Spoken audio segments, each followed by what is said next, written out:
Мы проводим очень много мероприятий. У нас на этой неделе, наверное, практически каждый день мероприятия просто проходит.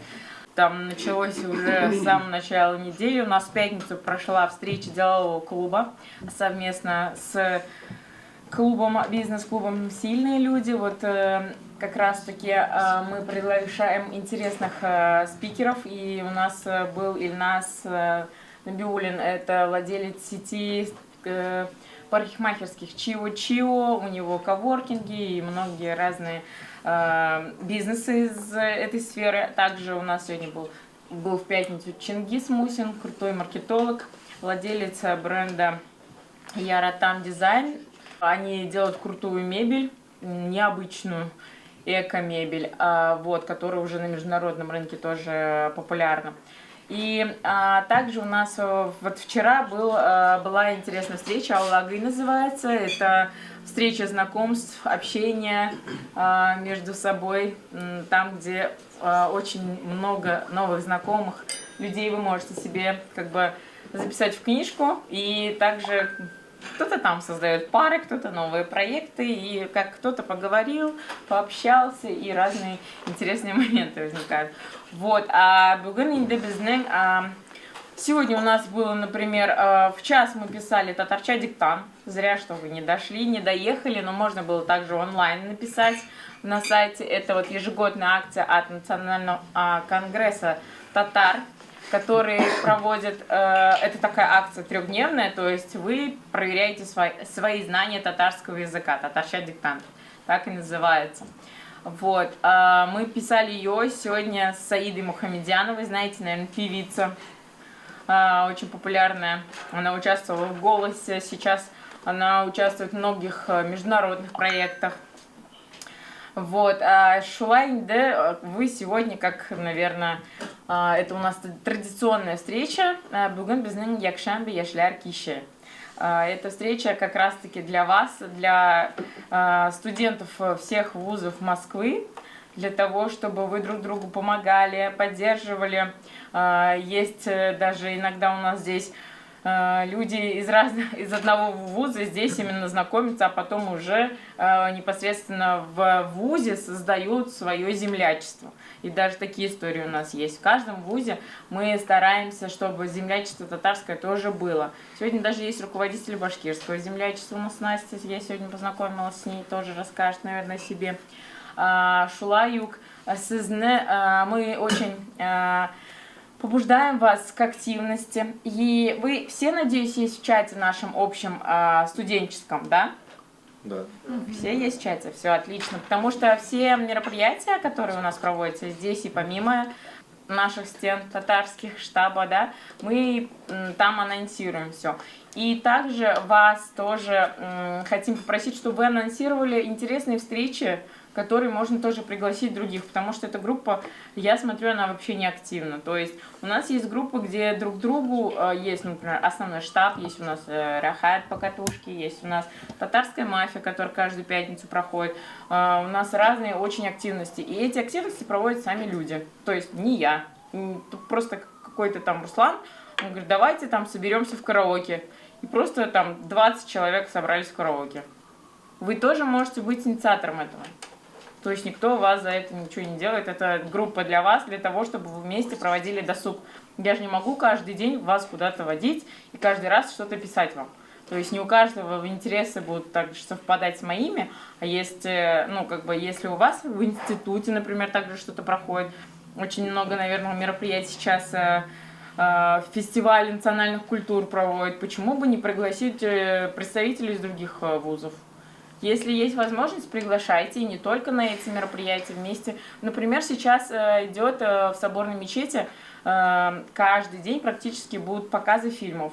Очень настоятельно рекомендую всем туда пойти. Фильмы очень интересные. Кто-то сегодня, Али, ты был сегодня, да, вот как раз с 2 часов дня там был один фильм про математику, второй фильм про очень интересный про врача. Также завтра будут фильмы, и целую неделю будут фильмы. Тоже рекомендую всем ходить. Афишу я вам кидала уже. Следите, ходите. Вместе совместно тоже можем организовать походы. Много будет концертов.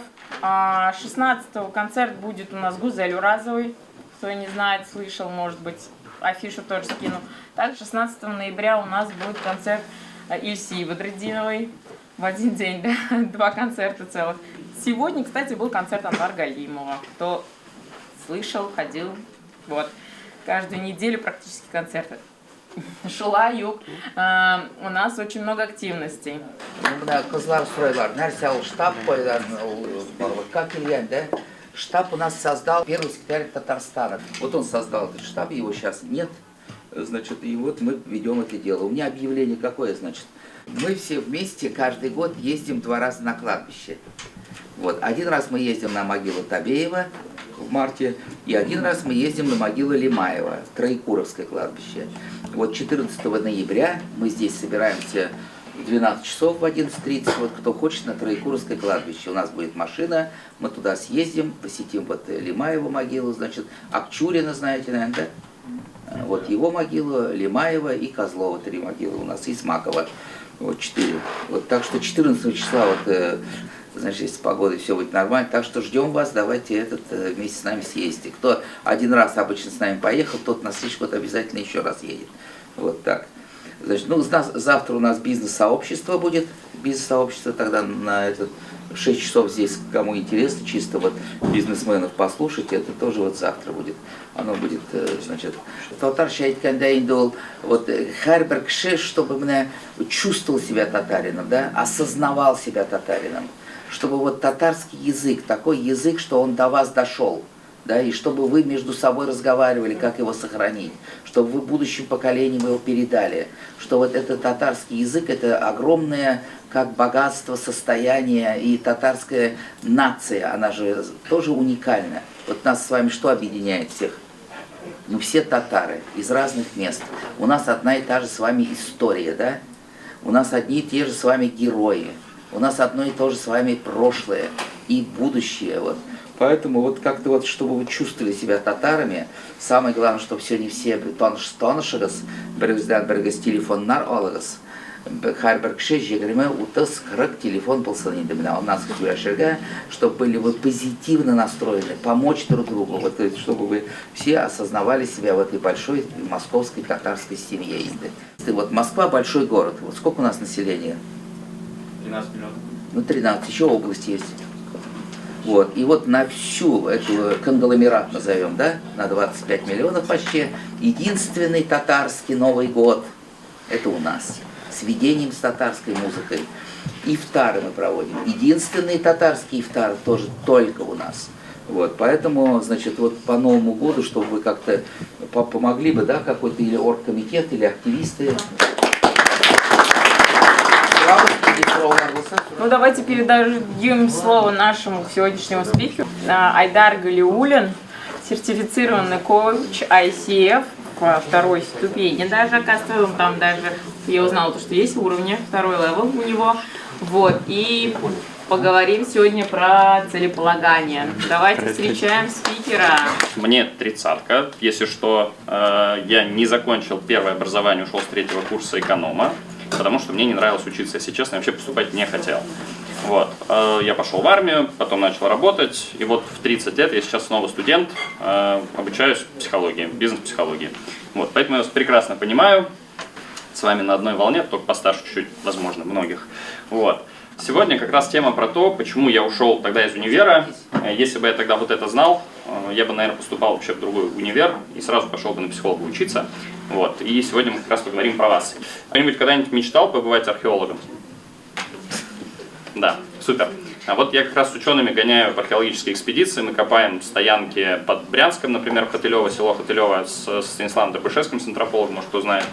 Вот. Находим там находки мирового уровня и помогаем науке развиваться в Российской Федерации.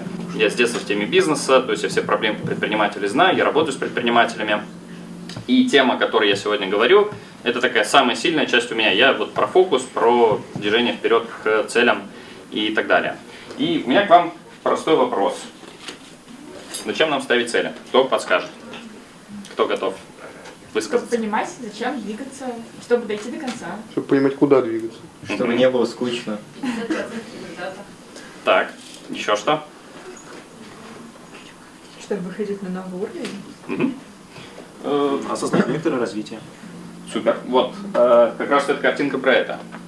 Про то, чтобы не быть ежиком в тумане. Чтобы понимать, куда я вообще иду, понимать, зачем я туда иду, вот кто-то говорил правильно, и туда двигаться соответственно. Классно, здесь цитата из «Алисы в стране чудес». Наверняка вы ее слышали, когда Алиса общалась с котом, он ей очень классно отвечал: «Скажи, пожалуйста, куда мне отсюда идти?» «А куда ты хочешь попасть?» — ответил кот. «Мне все равно», — сказала Алиса. «Тогда все равно, куда и идти», — заметил кот. «Только бы попасть куда-нибудь», — пояснила Алиса, «куда-нибудь ты обязательно попадешь». Вот эта история была похожа на меня, когда я поступал на эконом в 2012 году и в 2015 свалил оттуда, потому что ничего оттуда не получил. Вот про меня история максимально. Есть такие же, кто не понимает, зачем он сегодня учится. Так очень скромно. Есть еще? А есть те, кого родители заставили. То есть все осознанно поступали, понимая, куда вы поступаете. Все, я закрываю ноутбук и ухожу. Окей. Ну, отлично. Я рад, что большинство из вас в целом понимает, зачем вы учитесь, что вы хотите получить, и надеюсь, что вы не просто стесняетесь и боитесь руку поднять. Вот. А зачем нам вообще ставить цель? Откуда это у нас появилось? Так как я из научной среды, я люблю общаться с учеными, я сам не ученый, но мне нравится научное мировоззрение, то я про историю немножко расскажу. Мы исторически заточены для того, чтобы достигать определенных целей. У нас биология такая. Здесь простой пример. Когда нам необходимо было выживать в ранние времена, наша история, мы четко понимали, что нам нужно просто найти себе еду, и все, нас больше ничего не отвлекало, мы тупо шли искать оленя. Вот. И, соответственно, находили следы от оленя, находили там какие-то ветки поломанные и так далее, только чтобы для того, чтобы найти нужную нам штуку, да, то есть в виде оленя, чтобы поохотиться на него и поесть. Вот. Это такой простой пример для того, чтобы вы понимали, как устроена наша психика, наша биология, и от этого никуда не деться. Вот. Здесь примеры того, что мы подразумеваем сегодня под целями. То цели прошлого. Тогда нам приходилось выживать, и у нас это осталось с тех времен заточенным. Это никуда не деть. Но сегодня нам не нужно охотиться на оленей. Не думаю, что кто-то ходит и ищет себе пропитание таким образом сегодня. Вот сидите за столом. Сегодня мы хотим побеждать, получать медали спортивные. Сегодня мы хотим крутые тачки. Наверняка хотите. Сегодня мы хотим жить в дорогих домах, хороших. И сегодня мы хотим получать Нобелевские премии. Какие у вас цели есть? Кто подскажет? Кто готов поделиться? Чего вы хотите? Стать крутым инженером. Супер. Окей. Кто еще? Заработать много денег. Ага. Кто еще? Способствовать развитию татарской культуры и татарскому языку. Угу. Окей, у меня к каждому из вас есть немножко вопросики для уточнения, потому что развивать татарскую культуру, двигать татар вперед, это немножко размытая формулировка, стать крутым инженером, это тоже немножко размытая формулировка, заработать много денег, тем более размытая формулировка, вопрос сколько. Вот. И мы подходим, наверное, к многим из вам знакомой с модели Smart. Кто с ней знаком? Супер. Кто ее видит впервые? Ага. В чем смысл модели Smart? Смысл модели Smart в том, что наша задача ставить цели по 5 составляющим. Цель должна быть конкретная. Вот, допустим, товарищ сказал: хочу стать крутым инженером. Что значит крутым? Инженером в крупной государственной компании, которая занимается инженерией высокого уровня. То есть высокий уровень понимания вообще своей профессии. Как поймешь, что ты стал крутым инженером? Я буду работать, и уровень ответственности моих задач будет расти, и в какой-то момент я пойму, что это те задачи, постепенно же становишься крутым. Не сразу, вот вчера не крутой, а завтра крутой. И постепенно будешь наращивать свой навык. А здесь вопрос, что значит быть крутым? То есть это, допустим, о тебе напишет какой-то журнал статью, а тебя признает какой-то вуз или какая-то компания как одним из лучших. Ты станешь среди своих коллег признанным экспертом. Тебя признает мама, вот сказал товарищ. И для тебя это будет круто. У каждого понятие свое. Но здесь нужна конкретика. Это как раз про первую букву. Товарищ говорил заработать много денег. Много это сколько? 10 миллионов долларов. 10 миллионов долларов. Это про измеримость, следующую букву из модели SMART. Сюда же про достижимое можно. Да. Сюда же дальше, вот тоже хорошая ремарка про достижимую. 10 миллионов долларов. Насколько для тебя это реалистично? 100%. Тогда к последней букве за какой срок? 15-20 лет. За 15-20 лет. По ощущениям как? Сможешь? Да. Окей. Смотрите, еще раз. Сама модель SMART состоит из первых букв, которые характеризуют необходимые нам описания постановки целей. Цель должна быть по вот этим буквам. Кто готов попробовать сформулировать сейчас свою цель вот именно по этой модели? Можно вопрос? Да, конечно. В чем заключается измеримость, например, цели стать крутым инженером? Здесь как раз-таки может быть как вариант публикации, например, в СМИ. То есть, допустим, меня разместят в 3 топовых журналах информацию о том, что я самый крутой инженер. Это часть конкретизации. Да? Ну и здесь будет уже измеримость в виде 3 каких-то авторитетных СМИ. Как вариант. Да? Давайте назову такую более приземленную цель. Я хочу получить права, соответственно, это достижимая реалистичная цель, актуальная, и хочу, например, в течение 3 месяцев это сделать. На основе чего уверен, что это для тебя реалистично? Есть конкретная методика, что нужно сделать. Написать диссертацию за ближайшие 2-3 года. Если уделять ей хотя бы часов 10 в месяц, вполне можно успеть. А насколько достижение этого результата от тебя зависит? 80%. И как раз-таки лимбическая система, то, о чем я говорю, и архаичный рептильный мозг, это то, что отвечает за наши эмоции, за наши инстинкты, то, что не учитывается в модели SMART. Модель SMART, она скорее про неокортекс. Это просто наглядно для того, чтобы вы понимали, зачем нам в модель SMART добавлять еще эмоции. Потому что мы не роботы, еще раз повторю. Вот. Есть такая схемка из психологии по когнитивно-поведенческой терапии, модель, оттуда пришла КПТ-модель, которая звучит так: мысль, эмоции, действие, результат. Это сокращенно, на самом деле там есть еще дополнение, что есть событие некое по модели АБЦДЕ, но я не буду сюда углубляться. В чем смысл? А смысл в том, что то, как мы думаем, рождает у нас определенные эмоции, эмоции побуждают нас к действию, и действия дают результат. Есть кто-то из вас, кого текущие результаты в вашей жизни не устраивают. То, как вы учитесь, то, как вы работаете, то, как вы в отношениях с кем-то, то, как вы с друзьями общаетесь. Кто готов поделиться? Так, супер, есть. Кто готов прям рассказать, что вас не устраивает? Меня не устраивает то, что я не успеваю качественно выполнять учебные задания. У тебя не хватает времени, чтобы вот во всех этих сферах, точнее в медицине, да, то, чем ты как раз сейчас чему обучаешься, максимально компетентный быть, хорошо разбираться в этой теме. Окей. Действительно ли можно знать все, даже в такой узкой части, как медицина? Нет, невозможно, хотя бы то, что дают в учебном учреждении, это можно знать. То есть всю программу, которую дают, реалистично знать. Да. На основе чего ты делаешь такой вывод? На основе того, что есть люди, которые только учатся и могут спокойно, свободно обо всем рассказывать в любой ситуации. Иногда у нас есть убеждение, то, как мы думаем, и нам кажется, что вот это единственный правильный для нас вариант жизни. И исходя из этого мышления мы выстраиваем всю свою жизнь. Вот я считаю, что можно быть только так, и мы не рассматриваем другие варианты.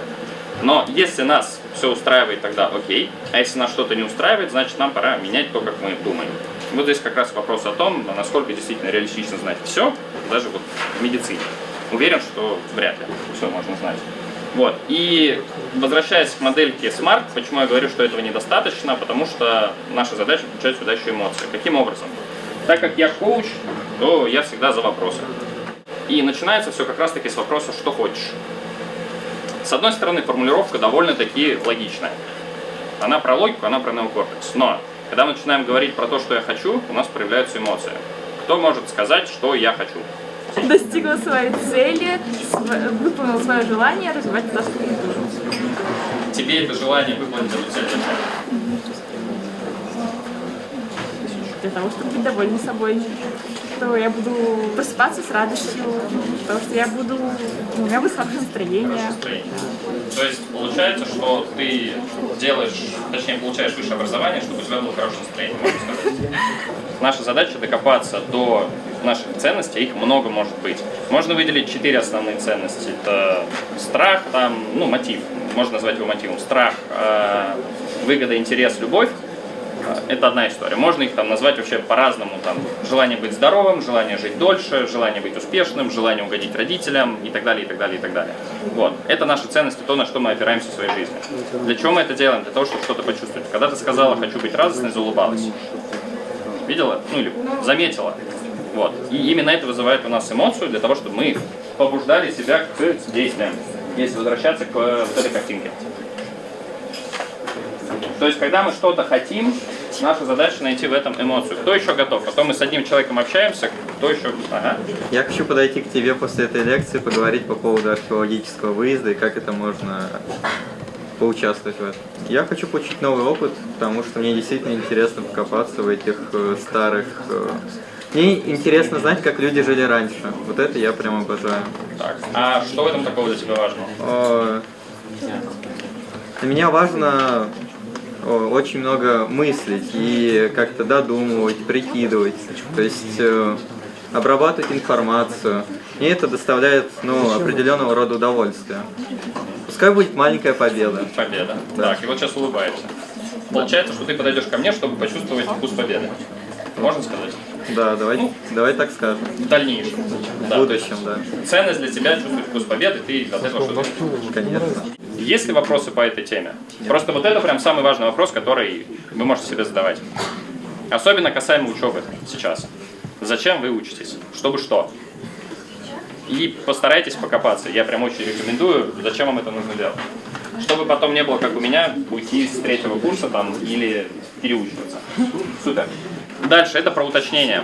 Что вы видите, когда представляете себе цель? Это снова про подключение лимбической системы, чтобы почувствовать больше эмоций, почувствовать побуждение к действиям, чтобы пойти к этой цели.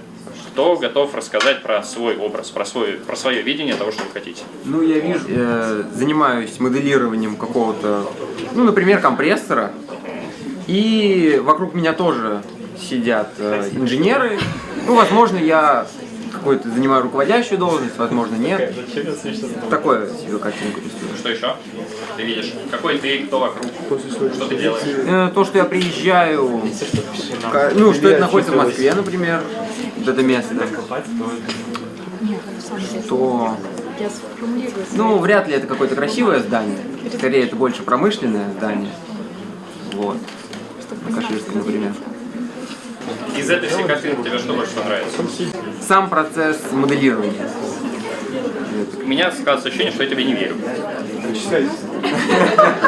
Понятное дело, что мы можем визуализировать, что мы становимся суперчеловеком, сверхчеловеком, товарищ смеялся, да?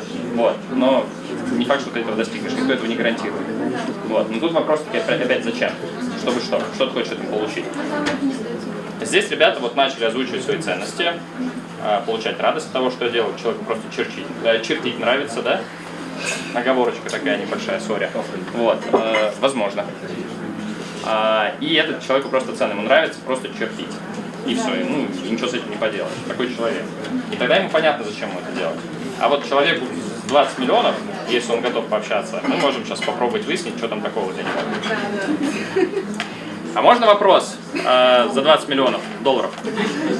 Свобода от рутинных дел, от работы, от учебы. И для этого нужно 10 миллионов долларов? Да. Обязательно.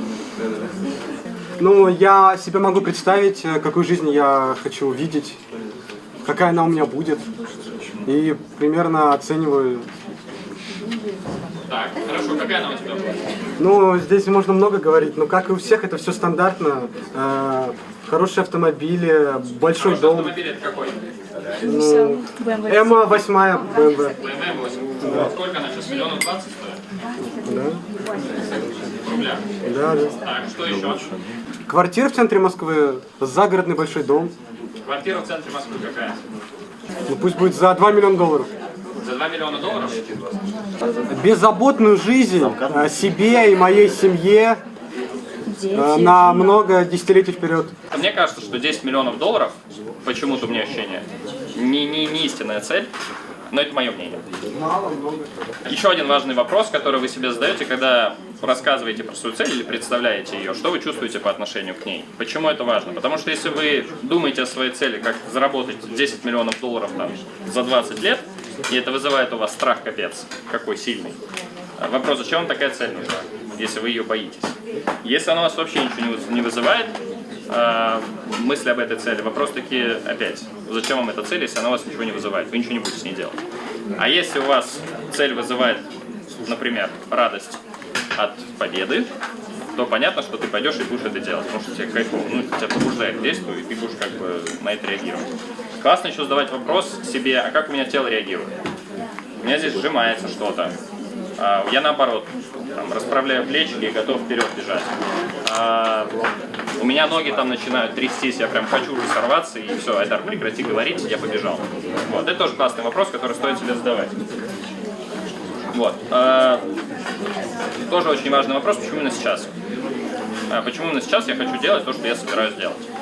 Кто может сказать? Да. Потому что знания, чем моложе ты, тем лучше впитываются знания. Так. Поэтому лучше обучиться основам инженерии условно сейчас, чем через 10 лет. То есть такой прагматичный подход к тому, чтобы да, потом в дальнейшем тебе было лучше. Да. Чем меньше ты прожил, тем больше у тебя потенциал. Чем меньше ты прожил, тем больше у тебя потенциал? Ну, нет. Ты правильно сказал. Чем ты моложе, да? У тебя потенциал. Да. На реализацию возможностей своих жизненных.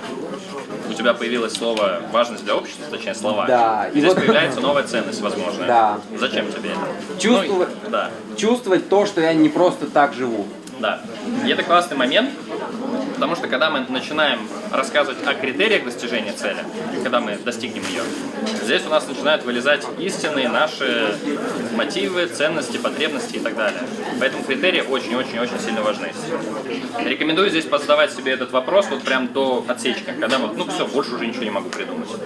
И желательно уточнять максимально конкретно. $20 000 или рублей. Если результат на 100% зависит от меня, тогда я становлюсь слишком таким сфокусированным, я начинаю из-за этого тревожиться, я начинаю переживать и считаю, что я могу все сам. И тогда ты становишься одиночкой, который не в команде работает.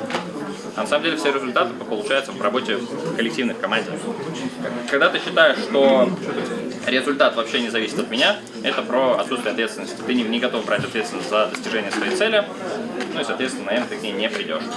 Вот, поэтому идеально, когда ты понимаешь, что там вот кто-то, я не помню, кто говорил, на 80% от меня зависит достижение результата, и на 20% есть то, что от меня не зависит.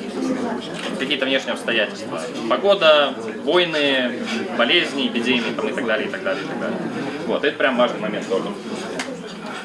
И для того, чтобы было принято решение, я вот не знаю, по моему опыту, я не знаю, насколько это так, но по моему опыту, когда человек называет конкретную дату и говорит об этом твердо, это про то, что он готов взять на себя ответственность за выполнение этой задачи, достижение этой цели. И если человек начинает вилять, через 3 года, может быть, 5-7 лет, я понимаю, что человек не готов. И поэтому всегда стараюсь подогнать к конкретным срокам. Прямо сейчас рекомендую это сделать. Кто готов? Нейрографику, возможно, слышали, да? Да. Насколько действенно в постановке цели тоже говорят, что как раз-таки там прокладываются новые нейронные пути, перепрограммирование. Насколько это действенно? Это мое мнение, я могу ошибаться. Работа, наверное, с бессознательным человеческим, про интуитивное что-то, когда мы подключаем не логику, не неокортекс, а когда мы подключаем вот эти нейронные связи, которые мы не понимаем, как они работают до сих пор, насколько я знаю. Через метафорические карты, через метафорические образы, вот про это все. Когда мы представляем образ про визуализацию, он тоже скорее вот что-то сюда. Когда мы каким-то образом представляем себе картинку, которая у нас вызывает зачем-то побуждение, какие-то эмоции, побуждение, зачем, вот. Просто хочется. По поводу сроков, кто готов по поводу своих целей сроки поставить? Я поставил. Если вы ставите срок, вы берете ответственность за выполнение.